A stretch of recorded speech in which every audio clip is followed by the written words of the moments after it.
One thing that discipline definitely does help you with is it helps you get things done. And when you get things done, when you actually do things, you have more success. If you have more success, and sometimes a big part of success is just not being lazy and just doing it. That's like 90% of it is just showing up. Get there and start working. Like, you're not going to feel perfect every day. If I only worked out when I felt good, I'd be a fat because there's a lot of days I don't want to do it. It's pretty much the same with everybody that actually gets good at something. There's got to be those days you push through, and they're probably going to be more numerous than the days you don't. And so the benefit of discipline in my eyes has always been that through discipline, I get things done. I always say that I'm like the most lazy, disciplined person I know because I don't want to do it, but I always do.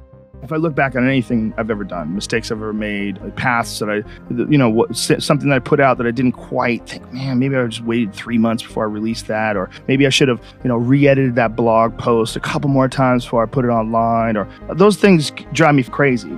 Things that I've done have driven me crazy, but yelling at someone I didn't have to yell at them for, or whatever. But the most important thing is always for all people to recognize that you're not who you were a year ago. You're not who you were 5 years ago. You're not who you were last week. You're who you are now, and this is the only you have control over. So you gotta regulate how much you dwell on regrets of the past. You really gotta be careful, because it's good to have a little. Because my regrets, whether it's things of professional nature or the very few regrets friendship-wise, which is one thing that makes me very happy.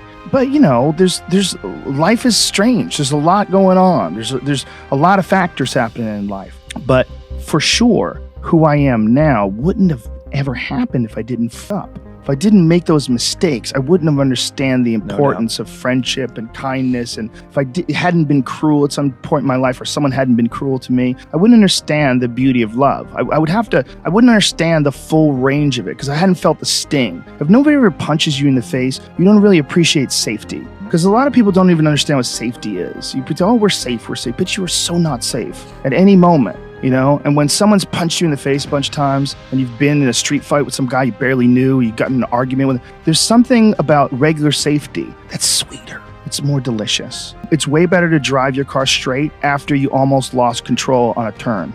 I'm not saying that you should go sideways around corners. What I am saying is that there's a yin and a yang to this world, man. And you gotta fuel yourself with the f-ups. And most people get stuck in these patterns because they define themselves as a f-up. Or they define themselves as a person who doesn't follow through on their ideas, or a person who doesn't pursue their real interests and loves. You define yourself by that. Well, I guess. No, you don't. No, you have started things and you quit. And it gives you a horrible sense of regret that's made you define yourself by that. You don't have to do that.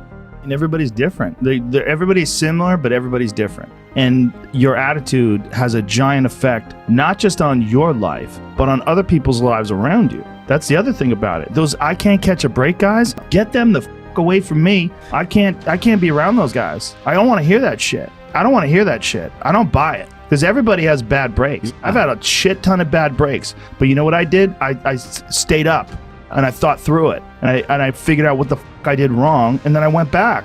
It's like I fucked up everything I've ever done 100 times. There's no other way to do it. And I've had a bunch of shitty breaks. Everybody has. But you got to realize when you have those shitty breaks what that is. It's an opportunity for you to reassess, reboot, get better, figure out another way, find another way through. It's just little challenges. And the people that look at those challenges and go, why do I always have these challenges? They're cancer. Those people are dangerous to be around. They will rob you of your enthusiasm. They don't give you any fuel. They're the opposite of fuel.